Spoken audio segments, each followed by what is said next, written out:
சத்தியத்திற்குள் அன்பானவர்களே, புதுச்சேரி சத்திய மார்க்க ஆலயத்தில் வாரந்தோறும் ஒவ்வொரு வாரத்தின் முதலாம் நாளிலும் சத்திய மார்க்க ஆராதனை முறைமை நிறைவேற்றப்படுகிறது. சத்திய மார்க்க ஆராதனை முறைமையில் நிறைவேற்றப்படுகிற 3 சத்தியங்கள் மிக முக்கியமானது. 1, சுத்திகரிப்பின் செய்தி. 2, ஆராய்ச்சியின் செய்தி. 3, சத்திய தேவ செய்தி. இந்த 3 செய்திகளையும் யூடியூப் வழியாக உங்களுக்கு வழங்க ஆவியானவரால் வழிநடத்தப்படுகிறோம். இன்றைக்கும் நீங்கள் கேட்கிற இந்த சத்திய செய்தியினை கவனமாக கேளுங்கள். கருத்தாக சத்தியத்தின் ஆழங்களை கண்டுபிடியுங்கள். கேட்கிற சத்தியத்தின் அடிப்படையிலே உணர்ந்து அதை உங்களுடைய தனிப்பட்ட குடும்ப பொது ஊழிய வாழ்க்கையிலே கைகொண்டு வாழ்வதற்கு சத்திய தேவனுக்குள் வார்த்தைக்குள் பிரயாசப்படுங்கள். சத்திய தேவன் தாமே உங்கள் ஒவ்வொருவரையும் ஆசீர்வதிப்பாராக. இந்த சத்திய செய்தியை கேட்பதோடு மாத்திரமல்ல, ஒவ்வொரு செய்திக்கும் உங்களுடைய லைக் எங்களுக்கு ரொம்ப முக்கியமா இருக்கிறது.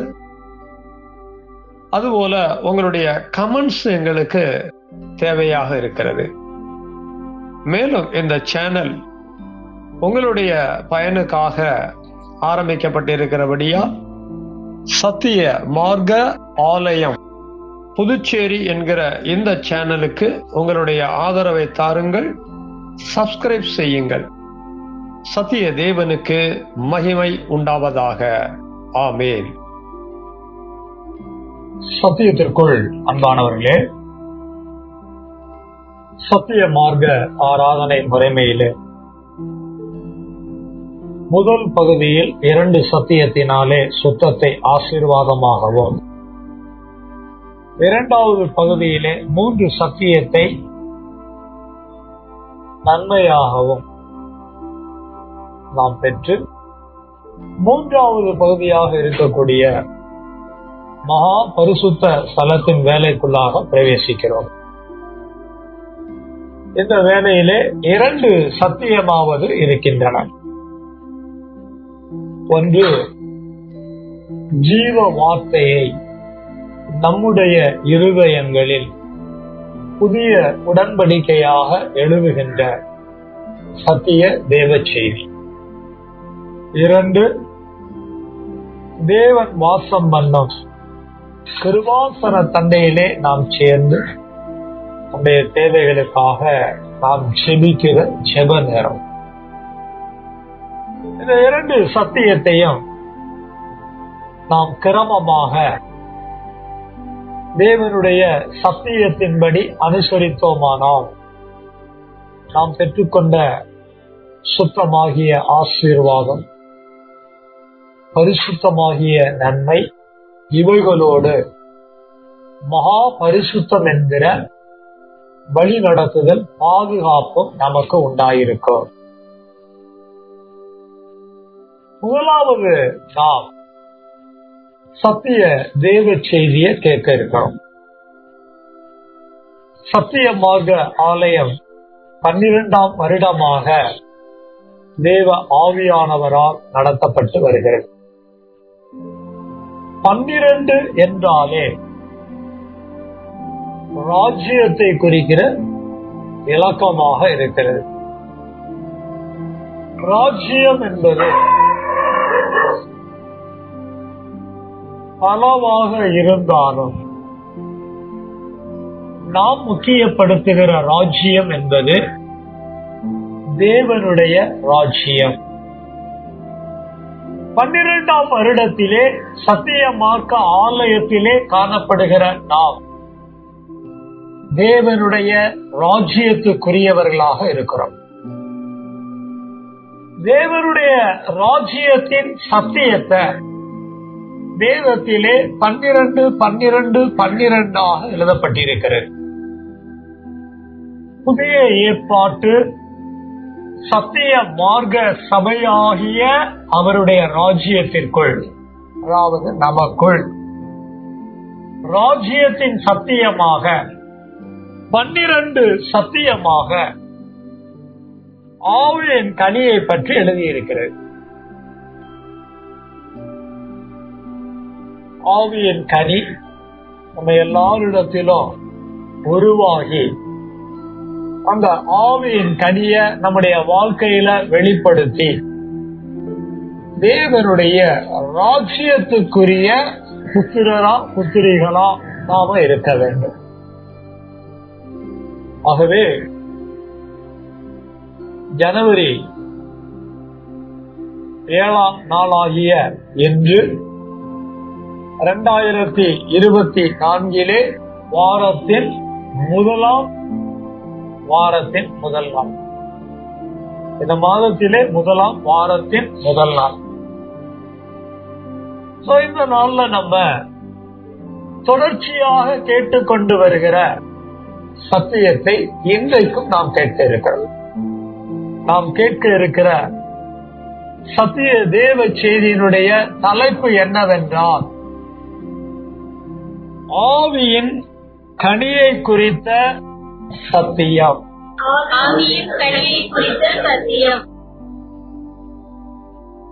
மைய தலைப்ப, சத்திய தேவ செய்திக்கான தலைப்ப நாம எழுதிக்கொண்டு அதற்குரிய வசனங்களையும் நாம் எழுத இருக்கிறோம். நாம் எழுதிக் கொள்ள வேண்டிய வசனம் என்னவென்றால், கலாத்தியர் 5:22-23.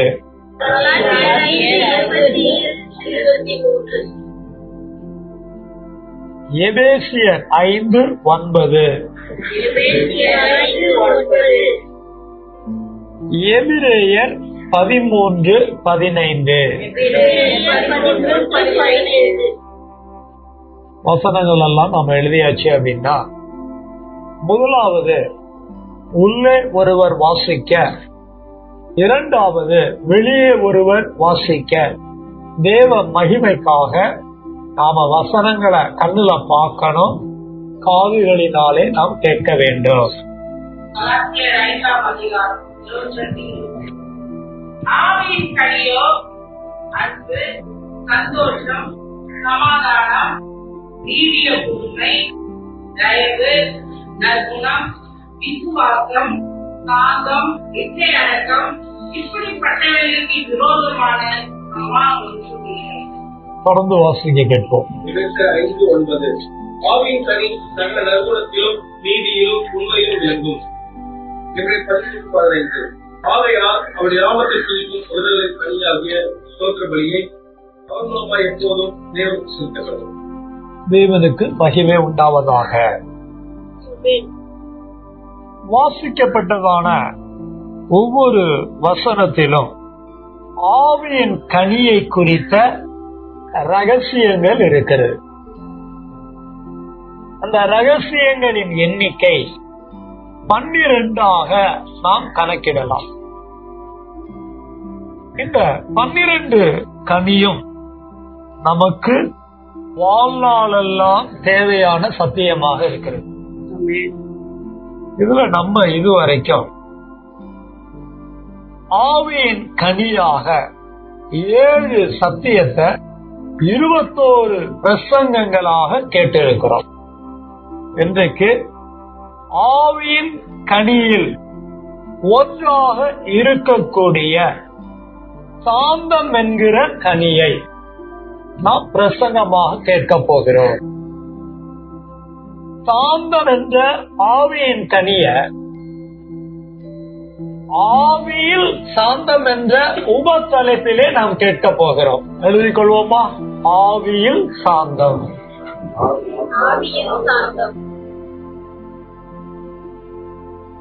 உபத்தலைப்புக்கான வசனங்களை சொல்றேன், அவைகளையும் நாம எழுதுவோம். யாத்திராகமம் 34:6.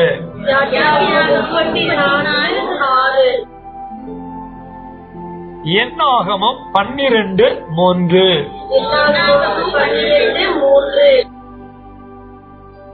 சகரியா 6:8, மத்தேயு 21:4, 1 கொரிந்தியர் 4:21,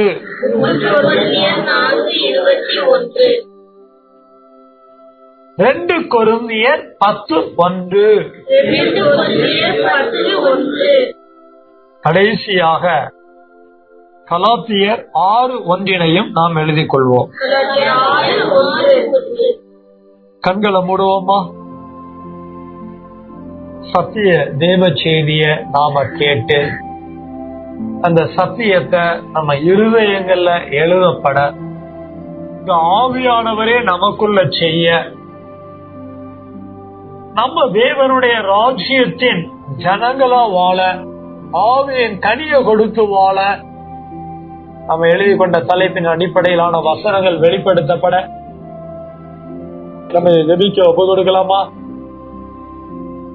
சத்திய தோப்பனே, சத்திய குமாரனே, சத்திய ஆவியானவரே, உடைய தெய்வீக நாமங்களுக்கு துதியின் மகிமையை செலுத்து. என்னையும் எங்களையும் உம்முடைய உடன்படிக்கை பெட்டியாக பாவிக்கிறீரே. இதுவரைக்கும் நீர் எங்களுக்குள் எழுதின சத்தியங்களுக்காக, வார்த்தைகளுக்காக, வசனங்களுக்காக கூடாகூடி நன்றி செலுத்துகிறோம். ஆவியின் கனியில் இருக்கிற ராஜரீகம் விளங்க உண்மையே நாங்கள் தொழுது சேவிக்கிறோம். விசேஷமாக ஆவியின் கனியில் ஒன்றாக இருக்கின்ற சாந்தத்தின் சத்தியமாவது நாங்கள் அறிந்து கொள்ள, நாங்கள் உணர்ந்து கொள்ள, சாந்தத்தை கனியாக வெளிப்படுத்தி நடந்து கொள்ள நீ கொடுத்திருக்கிற வசனங்களுக்குள்ளாக இருக்கிற இந்த சத்திய செய்திய எங்களுக்கு வெளிப்படுத்தி கொடுக்கும்படி செபிக்கிறோம். எங்க வாழ்க்கையில சாந்தம் இருக்குதா இல்லையா எங்களுக்கே தெரியாத ஆண்டவரே. ஆனா இனி வருகிற நாட்கள்ல அந்த சாந்தோங்கிற ஆவியின் கனி எங்களுக்குள்ளாக உருவாகி வெளிப்பட வேண்டிய நல்ல உணர்வை சத்திய தேவ செய்தியின் மூலமாக வெளிப்படுத்துகிறார். இப்படி 4:12-5:14 ஒப்பு கொடுக்கிறோம். சத்திய இயேசுவின் நாமத்தில் சத்திய ஆவியானவன் துணையோடு செபிக்கிறோம். சத்தியமுள்ள பிதாவே, ஆமென். சத்திய வார்த்தையாகிய பிதா, குமாரன், பரிசுத்த ஆவியானவருடைய தெய்வீக நாமத்திற்கு சகல துதியும் கனமும் மகிமையும் உண்டாவதாக. ஆமென். பிதாவாகிய தேவனுடைய இரக்கமும் குமாரனாகிய இயேசு கிறிஸ்துவினுடைய கிருபையும் பரிசுத்த ஆவியானவருடைய சமாதானமும் தேவனுடைய ராஜ்யத்துக்குரிய நம்மில் உண்டாயிருப்பதாக. ஆமென். சத்தியத்திற்குள் அன்பானவர்களே, ஆவியின் கனி 12, ஆவியின் கனியாகிய 12 ஒவ்வொன்றும் நம்மில் வெளிப்பட வேண்டும். இந்த ஆவியின் கனி நம்மிடத்தில் வெளிப்பட வேண்டும் என்றால் இந்த ஆவியின் கனி நமக்குள்ளே உருவாக வேண்டும். ஆவியின் கனி நம்மிடத்தில் உருவானால் மட்டுமே அதை நாம் வெளிப்படுத்தி ஆவியின் கனியை கொடுத்து நம்முடைய வாழ்க்கையை நம்மால் நடத்த இயலும். ஆவியின் கனியை ஏதோ தேவன் நம்மிடத்தில் மட்டும் எதிர்பார்க்கவில்லை. ஆவியின் கனியை தேவன் தம்மிடத்திலிருந்தும் வெளிப்படுத்தி ஜீவிக்கிறவராக இருக்கிறார். அவர் ஆவியின் கனியின்படிதான் வாழ்க்கையவே நடத்துறார். உங்களையே என்னையே உண்டாக்கின தெய்வமே ஆவியின் கனியை கொண்டுதான் வாழ்க்கையை நடத்துறார். அப்படி இருக்கும்போது அவருடைய ஜனமாகிய நம்மிடத்திலே ஆவியின் கனியாகிய சத்தியத்தை எதிர்பார்க்கிறதுல ஒண்ணும் தவறு இல்லையே. ஆவியின் கனியில், ஆவியின் கனி என்ற வரிசையில் சாந்தம் என்ற வார்த்தையும் ஆவியின் கனியாக இருக்கிறது. இந்த சாந்தம் என்கிற ஆவியின் கனிய நல்ல கவனிக்கணும். வார்த்தையின் கனிய நம்முடைய ஆவியில் கொடுக்க வேண்டும். நம்ம எல்லாருக்கும் என்ன இருக்கு? ஆவி இருக்கு. ஏதோ நமக்கு வெளியே ஒரு ஆவி இருக்கு, அந்த ஆவி நமக்குன்னு இருக்கு, அது நம்மள புடிச்சுக்கும், அப்படி இல்லை. நம்ம ஒவ்வொருவருக்குள்ளும் நமக்கென்று தனிப்பட்ட ஆவி இருக்கு. இந்த ஆவியில நம்ம ஆவியின் கனியாகிய சாந்தத்தை கொடுப்பதற்கு நாம எழுதி கொண்ட வசனங்கள்ல முதல் வசனமாக இருக்கிற யாத்திராகமம் 34:6 வெளியே ஒருவர் வாசிக்க நம்ம எல்லாரும் கேட்போமா? யாத்திராகமம் 34:6. கர்த்தர் அவருக்கு முன்பாக கடந்து போகிற போது அவர் கர்த்தர் இரக்கமும் கிருபையும் நீடிய சாந்தமும் மகா தயையும் சத்தியமும் உள்ள தேவன். ஒரு டிஃபரண்டான ஒரு வசனம், ஒரு வித்தியாசமான ஒரு வசனம். கர்த்தர் அவனுக்கு முன்பாக கடந்து போகிற போது ஒரு கர்த்தர் எழுதியிருக்கு. அடுத்து பாருங்க, அவர் கர்த்தர் கர்த்தர் எத்தனை முறை வருது? மொத்தம் 3 முறை வருது. ஒரு நுணுக்கமான ரகசியம் மறைஞ்சிருக்கிறதுல.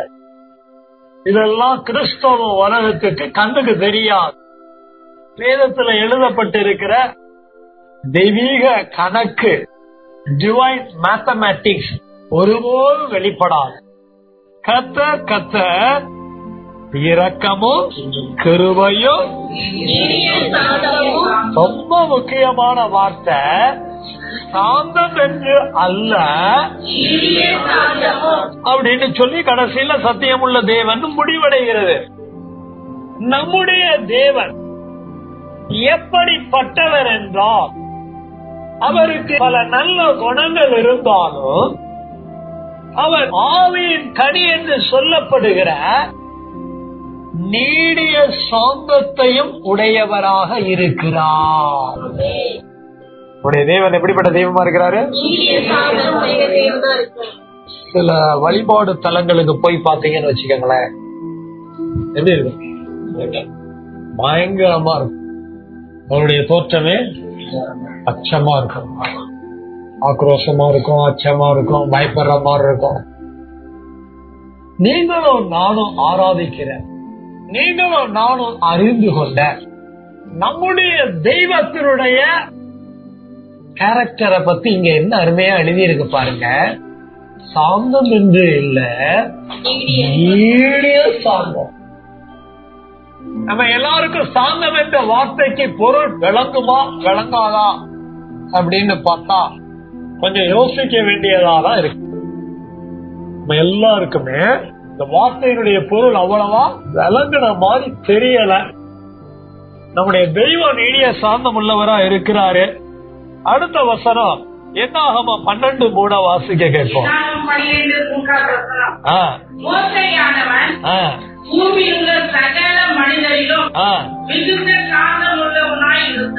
பழைய ஏற்பாட்டுல தேவனுடைய ஊழியக்காரர்ல மிக முக்கியமான ஒரு ஊழியக்காரர் மோசே. மோசே ஒரு மனிதன். மோசே யாருங்க? ஒரு மனிதன். இந்த மனிதனை குறிச்சு வேதத்துல என்ன எழுதி இருக்குது அப்படின்னா, தெய்வமே எழுதி வச்சிருக்கிறார்.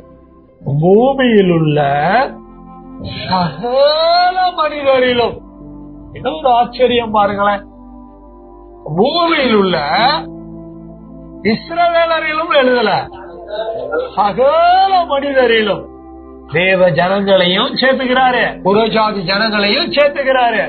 ஒட்டு மொத்தமா எல்லா மனிதரையும் சொல்லிட்டு மோசேயை குறித்து தெய்வமே சான்று பகருகிறார் பாருங்க. சாந்த குணம் உள்ளவன் சொல்லலங்க, மிகுந்த சாந்தம் உள்ளவன். என்ன ஒரு ஆச்சரியம் பாருங்க. அவன் தேவனுடைய ஊழியக்காரனா இல்லையா? ஊழியக்காரனா இல்லையா? தன்னுடைய தேவன் நீடிய சாந்தம் உள்ளவராக இருக்கிறார், நானும் மிகுந்த சாந்தம் உள்ளவனாக வாழ்வேன். வாழ்ந்திருக்கிறான். அவன் அப்படி வாழ்ந்தபடியால் அவனை குறித்து தெய்வமே வேதத்திலே அவனை மிகுந்த சாந்தம் உள்ளவன் என்று எழுதி வைத்திருக்கிறார். என்ன புரிஞ்சுக்கணும்? தேவன் நீடிய சாந்தம் உள்ளவர். பழைய ஏற்பாட்டுல மிக முக்கியமான தேவனுடைய ஊழியராகிய மோசேயோ மனிதனாக இருந்தாலும் மிகுந்த சாந்தமாக இருந்திருக்கிறார். எப்படி மிகுந்த சாந்தமா இருக்கிறாரு? எப்படி மிகுந்த சாந்தமா மோசே இருந்தாரு? இதையெல்லாம் உள்ள பார்க்கும் போது ரொம்ப ஆச்சரியமா இருக்கும். இந்த 2 வசனங்களையும் நம்ம வீடுகள்ல போய் மற்ற பக்கங்களோடு பேசேஜோட இணைச்சு என்ன பண்ணி பார்க்கணும்? ஆராய்ச்சி தியானம் பண்ணி பார்க்கணும். என்னுடைய தெய்வம் நீடிய சாந்தமா இருக்கிறாரு. என்னுடைய தெய்வத்துக்காக வேதத்துல இப்படி மோசே ஊழியக்காரரு மிகுந்த சாந்தமா வாழ்ந்திருக்கிறாரு.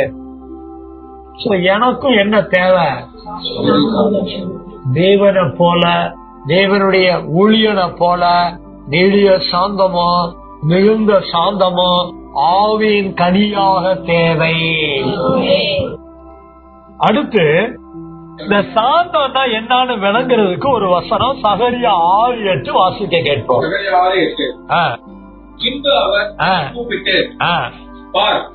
வடதேசத்துக்கு புறப்பட்டு போனவைகள் வடதேசத்திலே என் கோபத்தை சாந்தி பண்ணிட்டு என்று என்னோட சொன்னார். சகரியா புத்தகத்துல அது ஒரு சின்ன தீர்க்க தரிசன புத்தகம், ரொம்ப வித்தியாசமான புத்தகம். இயேசு கிறிஸ்துவனுடைய வருகைகள் சம்பந்தமான ரகசியங்களை கொண்ட ஒரு புத்தகம்.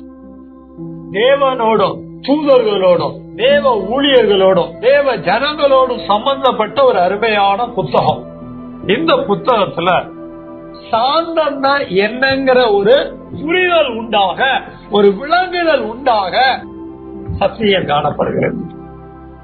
என் கோபத்தை என்ன பண்ணிட்டு சாந்தி. சாந்தத்தை குறிக்கிற வார்த்தை தான் என்னங்க? சாந்தி.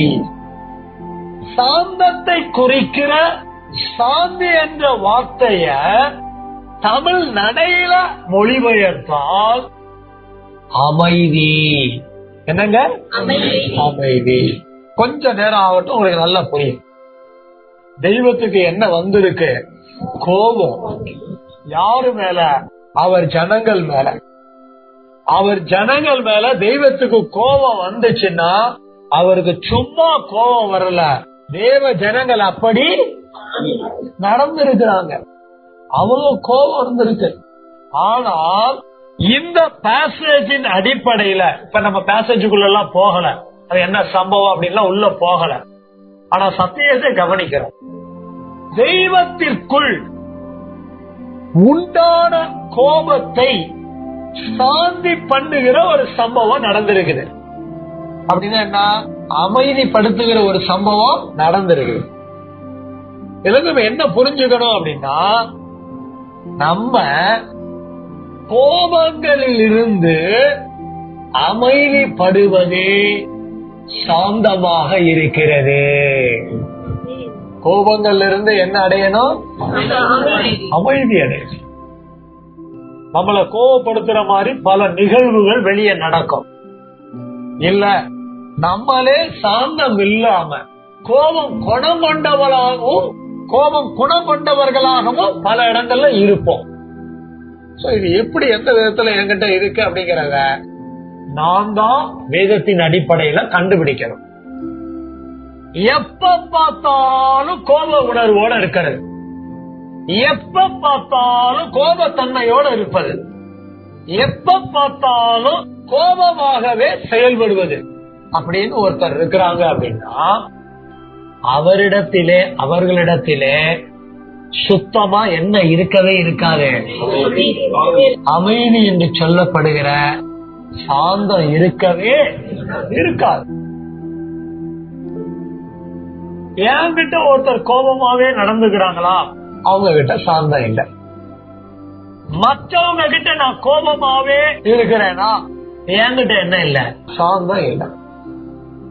சாந்தத்தினுடைய பொருளானது ஆவியில ஒரு மாதிரி வரும், சாந்தத்தினுடைய பொருளானது ஆத்மால ஒரு மாதிரி வரும், சாந்தத்தினுடைய பொருள் சரீரத்துல ஒரு மாதிரியாக வரும். அதெல்லாம் ஒண்ணு ஒண்ணா நம்ம பார்க்க போறோம். சாந்த குணம், சாந்த தன்மை, சாந்தம் என்கிற ஆவியின் கனி நம்முடைய ஆவியிலே அமைதி என்ற கோணத்தில் இருக்க வேண்டும். நம்ம கிட்ட ஒருத்தர் நடந்துகிறத கவனிக்கணும், கவனிச்சு கொஞ்சம் பொறுமையா நேரம் எடுக்கணும். அப்படி நேரம் எடுத்து அவர்களிடத்துல, ஒருவேளை அவர்கள் நம்ம இடத்துல கோபமா நடந்துக்கிறாங்க அப்படின்னா அவர்களிடத்துல அந்த நேரத்துல நம்முடைய ஆவியிலிருந்து வெளிப்படக்கூடியது கண்டிப்பா என்னவாதான் இருக்கணும், அமைதி என்று சொல்லப்படுகிற சாந்தமாதான் இருக்கணும். ரொம்ப கஷ்டம், ரொம்ப ரொம்ப கஷ்டம். ஆனா கஷ்டம் எல்லாம் பார்த்தா வேலைக்கு ஆகாது. நம்ம ஏதோ கொண்டு வரணும், நம்ம இடத்துல சாந்தத்தை கொண்டு வரும். உடனடியா கொண்டு வர முடியும்னு சொல்ல முடியாது, ஆனால் கொண்டு வருவதற்கு நாம் தெளிவாக இருக்க வேண்டும். எனக்கு சாந்தம் வேணும். ஏன் வேணும்? என் தேவன் நீடிய சாந்தமாயிருக்கிறார், வேற ஒண்ணுமே வேண்டாம். அடுத்த மனுஷன் சாந்தமா இருக்கிறாங்களா இல்லையாங்கிறது எனக்கு தேவையில்லை. என் தேவன் சாந்தமா இருக்கிறார். அவர் தான் என்ன உண்டாக்குனார், அவர் தான் இந்த உலகத்திலிருந்து என்னைய ரட்சித்து சபைக்குள்ள கொண்டு வந்து வச்சிருக்கிறார். என்னை சபைக்குள்ள கொண்டு வந்து வைத்திருக்கிறதனுடைய நோக்கம் என்ன அப்படின்னா, என்னை எப்படியாவது அவரை போல என்னவா மாத்திரணும், இதுதாங்க வச்சிருக்கிறாரு. இத குறித்த அறிவு நமக்கு உண்டாகணுமா இல்லையா? நமக்கு பல நேரங்கள்ல கோபம் வரும். மற்றவங்க கிட்ட வந்து நம்ம கிட்ட வர்றதெல்லாம் அதெல்லாம் தூக்கி தூரம் போட்டுருங்க, அதெல்லாம் நினைச்சுக்காதீங்க, அதெல்லாம் கொண்டே வராது உங்ககிட்ட, அதெல்லாம் வேற விஷயம். என்னிடத்துல அனாவசியமாகவோ அவசியமாகவோ, வார்த்தையில கவனிச்சீங்களா? என்னிடத்துல அனாவசியமாகவோ அவசியமாகவோ இந்த கோபம் குடிகொண்டக்கூடாது. என்ன குடிகொண்டக்கூடாது? கோபம். அது அப்படி குடி கொண்டுச்சு அப்படின்னா என்னிடத்துல இருக்க வேண்டிய சாந்தத்தை என்ன பண்ணிரும், இல்லாம எடுத்து போட்டுரும். ஒண்ணு சாந்தம் இருக்கும், இல்லன்னா என்ன இருக்கும், ஒரு உரையில ஒரே கத்தி தான், சாந்தமா கோபமா, அது நம்ம தான் முடிவு பண்ணணும். அடுத்த வசனம், உன் ராஜா சாந்த குணம் உள்ளவராய் கழுதையின் மேலும் கழுதையாகிய வரியின் மேலும் ஏறிக்கொண்டு உன்னிடத்தில் வருகிறார். சீயோன் குமாரத்திற்கு கொள்ளுதல் இருக்கு. இது பழைய பாட்டிலையும் இதே வசனம் இருக்கு. இயேசுவை பற்றி தீர்க்க தரிசனம். இயேசு பூமிக்கு மனிதனாக வருவதற்கு முன்னதாக எழுதப்பட்ட தீர்க்க தரிசன வசனமாகவும் இருக்கு. அதே வசனத்தை தான் இங்க மறுபடியும் ஞாபகப்படுத்தி எழுதியிருக்கு, அல்லது நிறைவேறும் போது அதை சொல்லி எழுதியிருக்கு. ஆச்சரியமான சத்தியம் என்ன தெரியுமா? இதோ உன் பிரபு, இதோ உன் ராஜா. என்ன வார்த்தை வந்து கவனிச்சீங்களா? இதோ உன் ராஜா. இயேசுவை பற்றி சொல்லப்படுகிற மிக முக்கியமான ஒரு பாஸ்வேர்டு ராஜா. ராஜா அப்படின்னாவே ராஜ்யம் இருக்கணும். ராஜாவுக்கு என்ன இருக்கணும்? ராஜ்யம். இயேசு ராஜா, இயேசுவுக்கு ராஜ்யம். ராஜ்யத்தையும் ராஜாவையும் மையமாக கொண்ட இந்த சத்தியத்துல என்ன கவனிக்கணும்னா, சாந்த குணமுள்ளவராய். என்ன குணமுள்ளவராய்? சோ இயேசுவ ராஜான்னு வேதம் வெளிப்படுத்தது பிதாவாகிய தேவனுடைய ராஜ்யத்திலிருந்து பூமியில மனிதனாக வந்து தேவனுடைய ராஜ்யத்தை குறிச்சே பேசுறாரு. பேசினாரா இல்லையா? தேவனுடைய ராஜ்யத்தை பத்தியே பேசுறாரு. அவர் போன இடத்துல எல்லாம் பேசும்போது எல்லாரும் கேட்டுட்டு அப்படியே தேவனுடைய ராஜ்யத்தை ஏத்துக்கிட்டாங்களா? எத்தனை பேர் இயேசுவ என்னெல்லாம் சொல்லியிருப்பாங்க? பிசாசு பிடிச்சவன், பெயல்செபூலின் தலைவன், அப்புறம் பைத்தியக்காரன், என்னெல்லாம் சொல்றாங்க இயேசுவ. போஜன பிரிய, மதுபான பிரிய, என்னெல்லாம் சொல்றாங்க இயேசுவ. இயேசு பரலோகத்துல இருந்து வந்திருக்கிறாரு. தேவனுடைய ராஜ்யத்தை குறிச்சு பேசுறாரு. எவ்வளவு அத்தாரிட்டியான ஆளு! அவரை விட யாருங்க அத்தாரிட்டியான ஆளு? அப்படி யாருமே கிடையாது. அவ்வளவு அதிகாரம் உள்ளவரு சத்தியத்தை பேசுறாரு, தேவனுடைய ராஜ்யத்தை பேசுறாரு. ஆனா கேட்கிறவங்க எல்லாம் இயேசுவ ராஜாவா பார்க்கல, அதிகாரம் உள்ளவரா பார்க்கல. அவரை என்னென்னமோ சொல்றாங்க. யாரு வேணா என்ன வேணா சொல்லட்டும், நான் சாந்த குணமுள்ள பாக்கிறா. சமயத்துல கூட இருந்தவங்க கிட்ட கேக்குறாரு, என்னை பத்தி எல்லாரும் என்ன சொல்றாங்கன்னு கேட்டுட்டு நீங்க என்னப்பா சொல்றீங்கன்னு அது என்ன பண்றாரு? கேக்குறாரு. அப்படி கேட்கும் போது ஒரு முறை பேதுரு அழகா சொல்றான். அவர் யாருங்கிறத அழகா அடையாளப்படுத்துறான். ஜீவனுள்ள தேவனுடைய குமாரனாகிய கிறிஸ்து. அங்க என்ன வார்த்தையில வந்து முடியுது? கிறிஸ்து ராஜா. கிறிஸ்துன்னா என்ன? ராஜா. இயேசு தன்னை யாருங்கிறதுல தெளிவா இருக்கிறாரு. ராஜாவா இருக்கிற கிறிஸ்து இயேசு என்ன குணமுள்ளவரா இருக்கிறாரு? சாந்த குணமுள்ளவர். அவன் என்ன குணத்தோட இருக்கிறான்? இயேசுவை குறிச்சு சங்கீதம் 2 எழுதி இருக்கிறது. அவர் கோபம் கொள்ளாமலோ எழுதியிருக்கா இல்லையா? குமாரன் கோபம் கொள்ளாமலோ அப்படின்னா என்ன? சாந்த குணமுள்ளவராக இருக்கிற குமாரனே கோபம் கொள்ளாத அளவிற்கு நம்ம வாழ்க்கையை நடத்தணுமா? எப்படி வாழ்க்கையை நடத்தணும்? சாந்த குணமா? புரியுதா புரியலையா உங்களுக்கு? ரொம்ப கவனமா கேட்கணும். நீ கேட்கிற சத்தியம் நமக்கு முக்கியம். சாந்த குணம் எனக்கு முக்கியம். என் தேவன் சாந்த குணமுள்ளவராயிருக்கிறார். என் தேவனுடைய குமாரன் இயேசு கிறிஸ்து சாந்த குணமுள்ள ராஜாவாக இருக்கிறார். இயேசு சாந்த குணத்தோட வந்தாரு.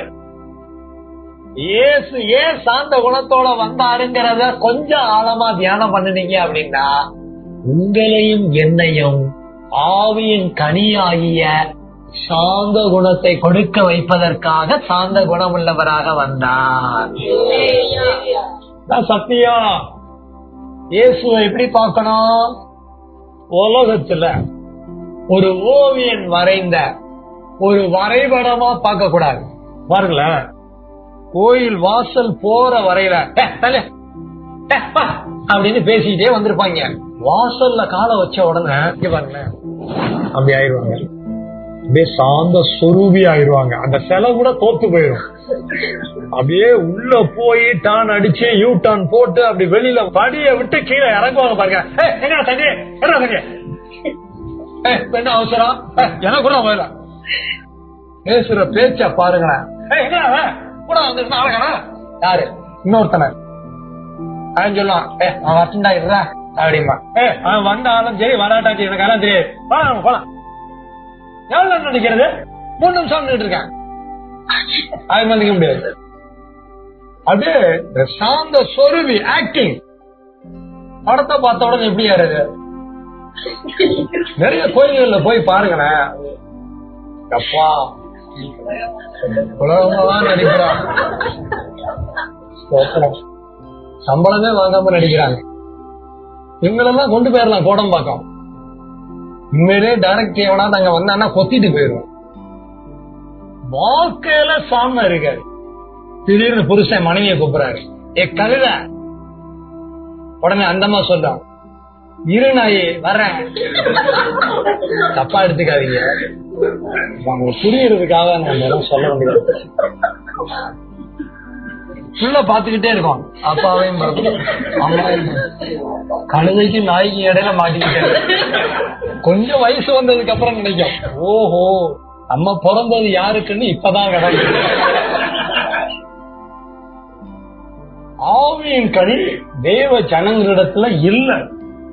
இந்த வார்த்தைகள் எல்லாம் சொல்றதுனால தவறா எடுத்துக்கொள்ளாம நம்முடைய சுபாவம், நம்முடைய குணம் எப்படிப்பட்டதா இருக்கு சிந்திக்கணும். அடுத்த வசனம், உங்களுக்கு என்ன வேண்டும்? பிறம்போடு உங்களுக்கு வர வேண்டுமோ, அல்லது அன்போடும் சாந்தமுள்ள ஆவியோடும் வர வேண்டுமோ?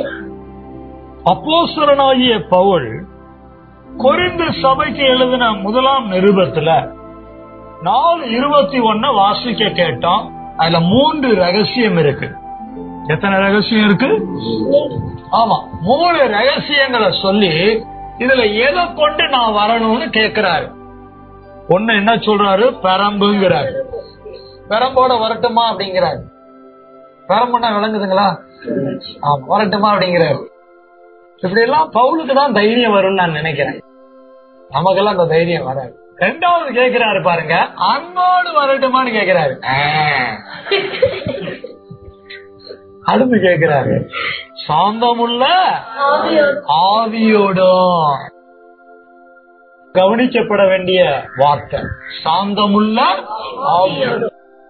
ஊழியக்காரன் தன்னுடைய ஆவி எப்படி அங்கே தேவ ஜனங்களிடத்திலே வர வேண்டும் என்பதை சொல்லுகிறான். நல்ல வேளை முடிவா சாந்தமுள்ள ஆவியை பத்தி பேசுறான், அப்படியே வந்திருப்பான் அப்படின்னு ஒருவேளை ஜனங்க சொல்லி இருக்கலாம். இது வேற விதமான ஒரு காரியமா இருந்தாலும் உங்களுக்கும் எனக்கும் ஆவி இருக்கு. அந்த ஆவி என்ன உள்ள ஆவியா மாறணும்?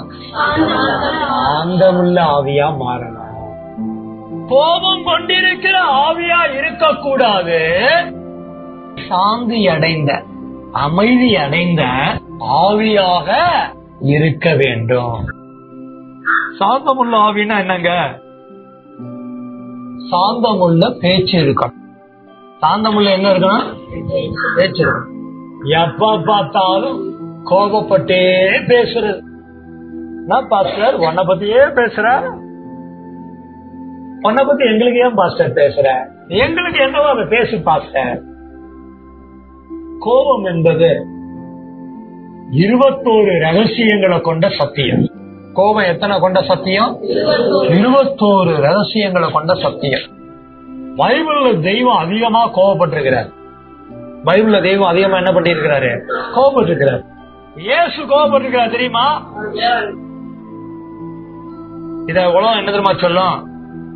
சாந்த சொரூபியான இயேசுவே கோபப்பட்டிருக்கிறாருப்பா அப்படின்னு கிறிஸ்தவ சொல்லுவாங்க. இயேசு கையில சவுக்க எடுத்துட்டு வந்து என்ன சொல்றாரு? என் தேவனுடைய வீட்டை என்னவா ஆக்கிட்டீங்க? கள்ளர் கோவையை ஆக்கிட்டீங்கன்னு என்ன பண்றாரு? கோபமா பேசுறாரு. அது வேற. படிக்காம எப்ப பார்த்தாலும் செல்ல வச்சுக்கிட்டு படிக்கிறத விட்டுட்டு செல்லையே நோண்டிட்டு இருக்கிற பிள்ளைகிட்ட வந்து அம்மா செல்லம் செல்ல வச்சிருமா அப்படின்னா பேசுவாங்க? செல்ல கீழே வைக்கிறியா இல்லையா அப்படின்னு பேசுவாங்களா இல்லையா? அது தேவை. அது தேவையா இல்லையா? அந்த மாதிரி சபையில ஊழியக்காரன் பேச வேண்டிய நேரத்துல எப்படிதான் பேசுவான்? அது வேணும். ஆனா அனாவசியமான கோபம் என்ன பண்ணிடக்கூடாது? மோசே போன்ற ஊழியர்களிடத்தில் இருந்துடக்கூடாது. ஸ்தோத்திரம். மோசே வழி நடத்துற இஸ்ரவேலரை போல தேவ ஜனங்களிடத்திலும் இருந்துடக்கூடாது. சத்திய மார்க்க சபையில இருக்கிற ஊழியனா இருந்தாலும், சத்திய மார்க்க சபைக்குள்ள இருக்கிற தேவ ஜனமா இருந்தாலும் அனாவசியமான கோபத்தை ஆவியில வைத்துக் கொண்டு கோபமான பேச்ச பேசுகிற நபர்களாக நாம் நம்முடைய வாழ்க்கையை நடத்தக்கூடாது. ஒரு உதாரணம், இப்ப அண்ணங்காரன் கோபமா பேசுறான்னு வச்சுக்கோங்க. இப்ப தம்பிகாரன் எப்படி இருக்கணும்? அமைதியா இருக்கணும். ஒருவேளை திரும்ப ஏதாவது பேச வேண்டியதா இருந்தா கூட எப்படி பேசணும்? அமைதியா பேசணும், சாந்தமா பேசணும். ஒருவேளை மனைவி கோபமா பேசுறாங்க, அப்ப கணவன் என்ன செய்யணும்? என்கிட்ட வா, நான் பேசுறேன், நான் தெரியாம கூட அப்படி என்ன பண்ணிடக்கூடாது, பேசிடக்கூடாது. சொல்லுங்கிற அப்படியா? அடுத்தது சொல்லிடலாம். மனைவி கோபமா பேசிட்டாங்க, ஒரு உதாரணத்துக்கு. இப்ப புருஷன் என்ன செய்யணும்? எல்லாம் வருது, அதெல்லாம் மனைவிக்கு மேலதான் வருது. யாருக்கு? புருஷனுக்கு. ஏன் புருஷன் தலைவன், ஆண்டவன். சாரா எப்படி சொன்னா தெரியுமா? என் ஆண்டவனேன்னு சொன்னா. நீ என்ன பேசுற? எப்படி பேசுற? வச்சேன்னா, பிடிச்சேன்னா, பார்த்தேன்னா, கவுத்தேன்னா, அந்த துணியே வேற மாதிரி இருக்கும். சோ நம்முடைய நம்முடைய ஆவியிலிருந்து வெளிப்படுகிற பேச்ச அமைதல் உள்ள, சாந்தமுள்ள தன்மையாக மாற்ற வேண்டும். ஏங்க மாற்றணும்? எதுக்குங்க மாத்தணும்? அடுத்த வசனம். உங்களுக்கு முன்பாக இருக்க போது தாழ்மையாயும் தூரத்திலே இருக்க போது உங்களை கண்டிப்பாயும் இருக்கிற பவுலாகிய நான் கிறிஸ்துவின் ஸ்தானத்தையும் தயவையும் இந்த வசனத்திலேயும் நிறைய ரகசியங்கள் இருக்குது. இப்ப நம்ம விஷயத்துக்கு வருவோம். அப்போஸ்தலனாகிய பவுல் கொரிந்து சபையாருக்கு எழுதின 2ஆம் நிருபத்துல கிறிஸ்துவ பத்தி பேசுகிறார். யார பத்தி பேசுறாரு? கிறிஸ்துவினுடைய எதை பத்தி பேசுறாரு? சாந்தத்தை பத்தி பேசுறாரு. கிறிஸ்துனா என்னன்னு ஏற்கனவே சொன்னோம், ராஜா. கிறிஸ்துவ பத்தி, ராஜாவை பத்தி. ராஜாங்கிற வார்த்தை ரொம்ப முக்கியமான வார்த்தைங்க. உங்களையும் என்னையும் தெய்வம் என்னவா மாத்துறாதா? ஆவிக்குரிய விதத்துல வேதம் சொல்லுது, ஆவிக்குரிய ராஜாவா மாத்துறார். இங்க ஆண் பெண் வித்தியாசம் கிடையாது, அந்த ராஜ தன்மையில மாத்துறார். உங்களை என்னையும் தேவனுடைய ராஜ்யத்துக்குரியவர்களா மாற்றுகிறார். நீங்களும் நானும் தேவனுடைய ராஜ்யத்துக்குரியவர்களா கிறிஸ்துவ போல மாறணும் அப்படின்னா கிறிஸ்துவின் சாந்தம் தேவை. கிறிஸ்துவின் சாந்தத்தை குறிச்சு புத்தி சொல்றாராம் சபை மக்களுக்கு. அப்போஸ்தலனாகிய பவுல் என்ன சொல்றாரு? சபையிலே தெய்வம் நமக்கு சாந்தம் வேண்டும் என்று, அது கிறிஸ்துவின் சாந்தமாக இருக்க வேண்டும் என்று நமக்கு புத்தி சொல்லுகிறார். இதை எப்படி புரிஞ்சுக்கணும் தெரியுமா? நம்மளை சுற்றி அது யாரா வேணா இருக்கட்டும், புறஜாதியா இருக்கட்டும், நம்ம குடும்பத்தை சேர்ந்தவங்களா இருக்கட்டும், நம்ம சபையை சேர்ந்தவங்களா இருக்கட்டும், யாரு வேணா இருக்கட்டும், நம்ம கிட்ட ஒரு நேரம் இல்லைன்னாலும் பல நேரங்கள்ல எப்படி வேணாலும் நடந்திருக்கட்டும். அது எப்படி பாஸ்டர்? கவனமா கேளுங்க. எப்படி வேணாலும் என்ன பண்ணிருக்கட்டும், நடந்திருக்கட்டும்.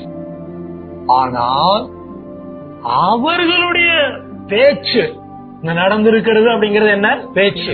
எப்படி வேணா பேச்சு இருக்கட்டும், ஆனால் அவர்களுடைய பேச்சு எப்படிப்பட்டதா இருந்தாலும் என்னுடைய பேச்சு இயேசு பேசினது போல சாந்தமுள்ள பேச்சாக இருக்க வேண்டும். இதுதான் இன்னைக்கு எனக்கு சொல்லப்படுகிற புத்தி.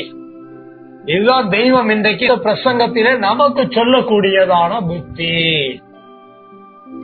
ஆனா பல நேரங்கள்ல நம்முடைய பேச்சுல அமைதி இருக்கவே மாட்டேங்குது.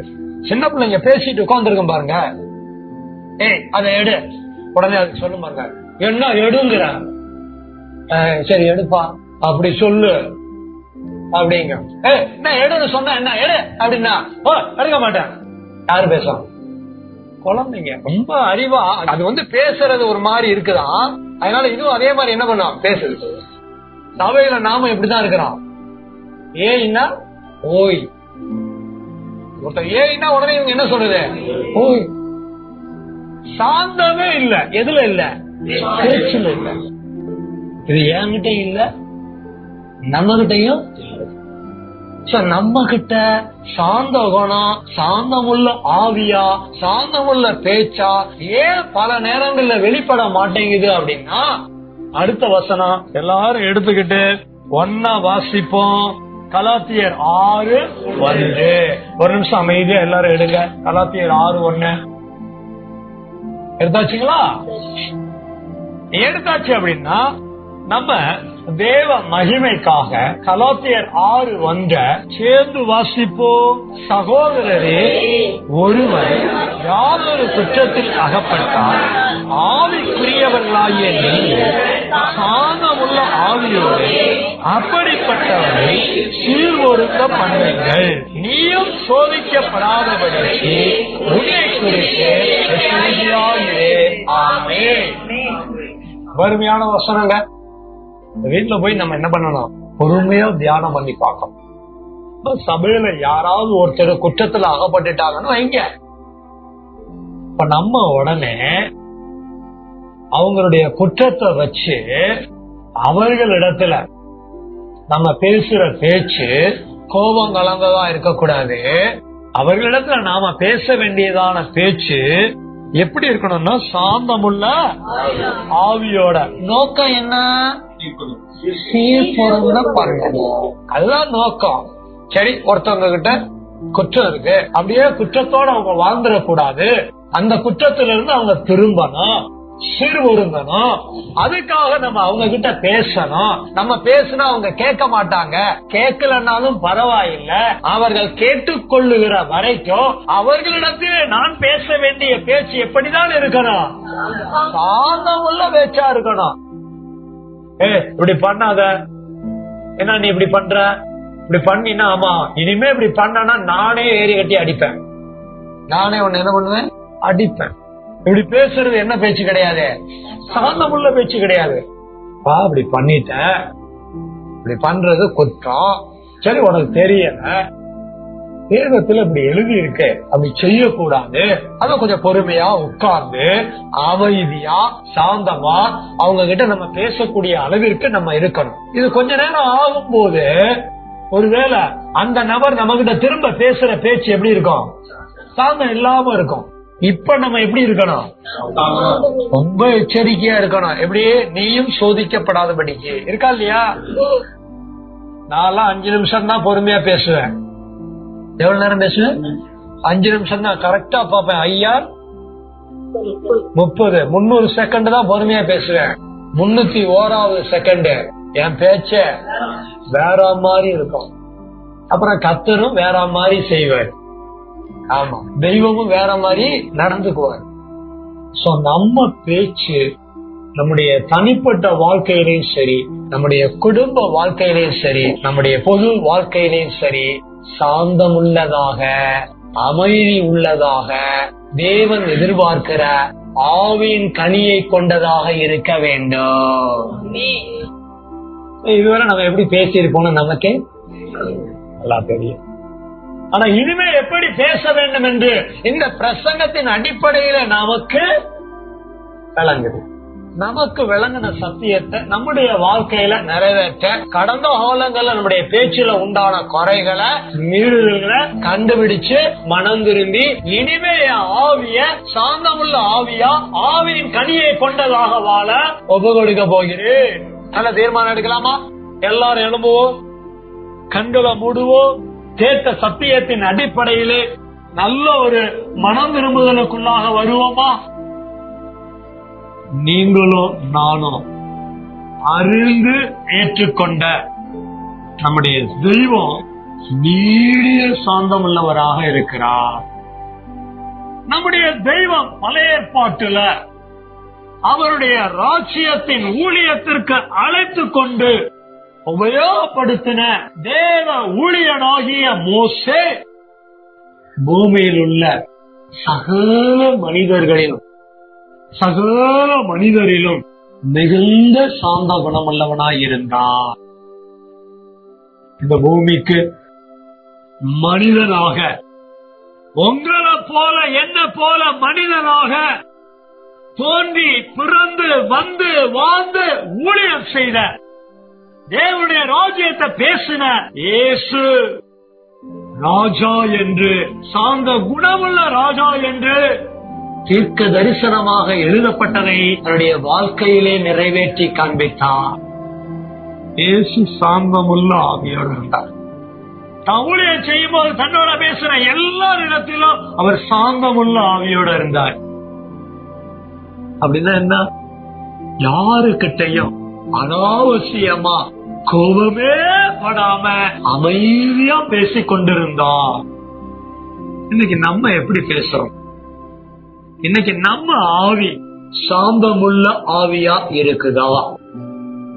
இன்னைக்கு நம்ம ஆவி கிறிஸ்துவின் சாந்தத்தை கொண்டதாக இருக்கிறதா? கணவன் கிட்ட பேசியிருப்போம், மனைவி கிட்ட பேசியிருப்போம், பிள்ளைகிட்ட பேசி இருப்போம், பெற்றோர்கிட்ட பேசி இருப்போம், சக விசுவாசி கிட்ட பேசி இருப்போம், நம்முடைய பொது ஸ்தலங்கள்ல பேசி இருப்போம், குடும்பத்துல பெரியவங்க கிட்ட பேசி இருப்போம். எல்லா நேரமுமே நம்மால சாந்தமா பேசி இருக்க முடியும்னு சொல்ல முடியாது. பல இடங்கள்ல கோபமான வார்த்தைகளையே வெளிப்படுத்தி இருப்போம். அவசியம் என்பதை விட அனாவசியமாக தான் நாம் அதிகமாக கோப வார்த்தைகளை கொண்டு பேசி இருப்போம். சாந்தம் இல்லாம பேசி இருப்போம். நல்லா குற்றம்னு கண்டுபிடிக்கணும். இதெல்லாம் ஆவியின் கனி இல்லாத குறைன்னு நம்ம அறியணும். என் ஆவியில ஒரு நல்ல மாற்றம் வரணும். எனக்கு மேல பெரியவங்க கிட்ட, எனக்கு மேல ஊழியர்கள் இடத்துல, எனக்கு மேல தேவன் இடத்துல நான் எப்படி பேசணும்? யாரா இருந்தாலும் அவர்களிடத்துல நான் பேசுகிற பேச்சு சாந்தமுள்ளதாக இருக்க வேண்டும். நீங்களும் நானும் ஆவிக்குரியவர்களாகிய நீங்கள் சாந்தமுள்ள ஆவியோட நற்சீர் பொருந்த பண்ணுங்கள்னு எழுதியிருக்கிறதே. ஆவிக்குரியவர்கள்னா என்ன? வார்த்தைக்குரியவர்கள்னா என்ன? இயேசுவுக்குரியவர்கள்னா என்ன? பிதாவாகிய தேவனுக்குரியவர்கள். அப்படி மாற வேண்டாமா? அப்படி மாறுவதற்கு நம்முடைய ஆவியில சாந்தம் இல்லாம பேசின காரியங்கள் எல்லாம் உணர்ந்து கண்டுபிடிச்சு அதுல இருந்தெல்லாம் நல்ல ஒரு மனம் திரும்புவதற்குள்ள வந்து இந்த நேரத்துல நான் இனிமே என் வாழ்க்கையில ஒரு ராஜரீக வாழ்க்கைய வாழ, ஆவியின் கனிய ஆவியில கொண்டு வாழ, சாந்தத்தை வெளிப்படுத்தி பேச என்ன ஒப்பு கொடுக்கிறேன்னு சொல்லி நல்ல தீர்மானம் எடுக்கலாமா? நல்ல தீர்மானம் எடுத்து ஒப்பு கொடுக்க போகிற ஒவ்வொருவருக்காகவும் நம்முடைய மேய்ப்பரவர்கள் ஜெபிக்க போகிறார். எல்லாரும் ஒப்பு கொடுப்போம்.